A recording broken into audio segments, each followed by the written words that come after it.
The Adventures of Tom Sawyer, by Mark Twain. Chapter 27. But there was no hilarity in the little town that same tranquil Saturday afternoon. The Harpers, and Aunt Polly's family, were being put into mourning, with great grief and many tears. An unusual quiet possessed the village, although it was ordinarily quiet enough, in all conscience. The villagers conducted their concerns with an absent air, and talked little, but they sighed often. The Saturday holiday seemed a burden to the children. They had no heart in their sports, and gradually gave them up. In the afternoon Becky Thatcher found herself moping about the deserted schoolhouse yard, and feeling very melancholy.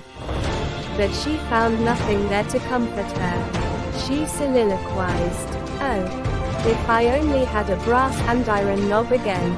But I haven't got anything now to remember him by." And she choked back a little sob. Presently she stopped, and said to herself, "It was right here. Oh, if it was to do over again, I wouldn't say that. I wouldn't say it for the whole world. But he's gone now. I'll never see him anymore." This thought broke her down, and she wandered away, with tears rolling down her cheeks.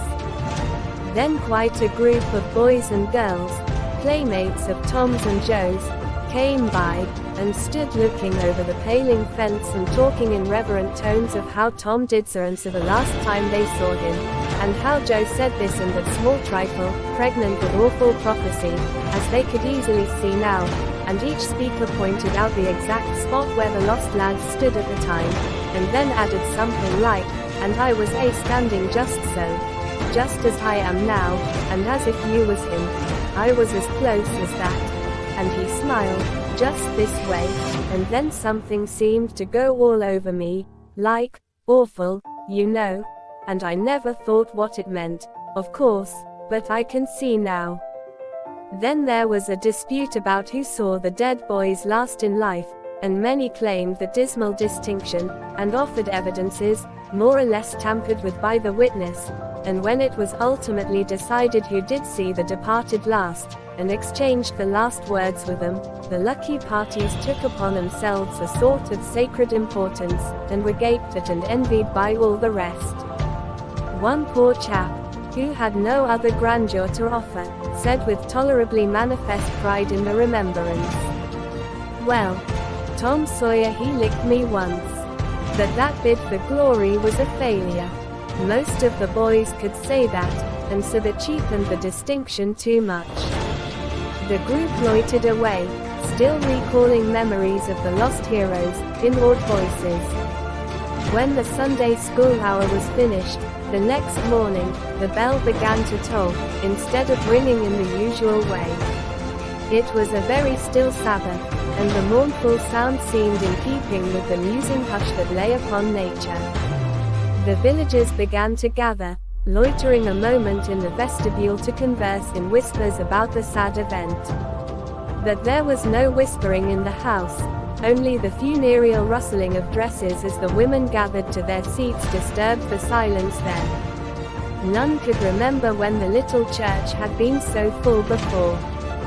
There was finally a waiting pause, an expectant dumbness, and then Aunt Polly entered, followed by Sid and Mary, and they by the Harper family, all in deep black, and the whole congregation, the old minister as well, rose reverently and stood until the mourners were seated in the front pew. There was another communing silence, broken at intervals by muffled sobs, and then the minister spread his hands abroad and prayed. A moving hymn was sung, and the text followed, "I am the resurrection and the life." As the service proceeded, the clergyman drew such pictures of the graces, the winning ways, and the rare promise of the lost lads that every soul there, thinking he recognized these pictures, felt a pang in remembering that he had persistently blinded himself to them always before, and had as persistently seen only faults and flaws in the poor boys.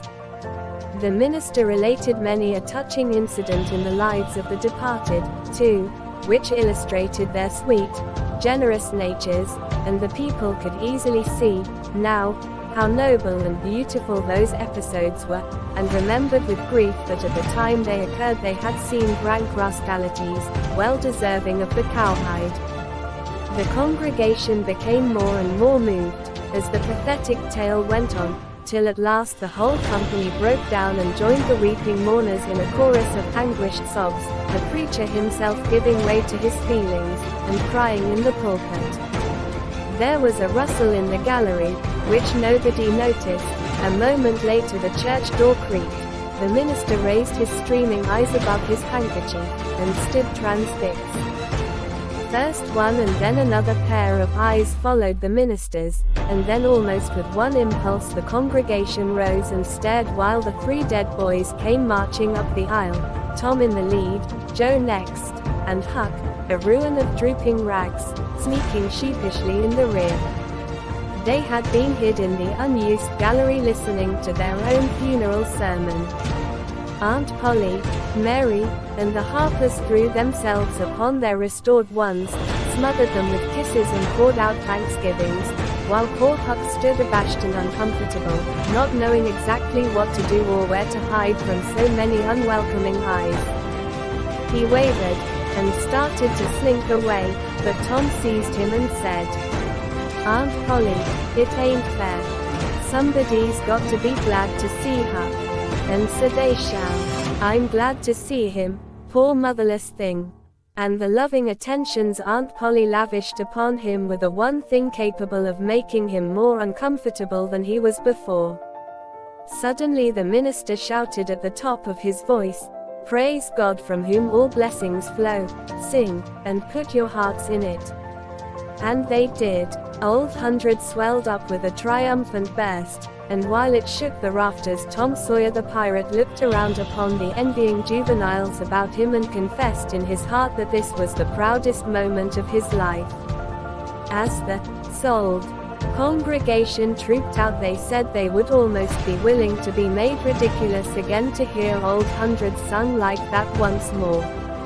Tom got more cuffs and kisses that day, according to Aunt Polly's varying moods, than he had earned before in a year, and he hardly knew which expressed the most gratefulness to God and affection for himself.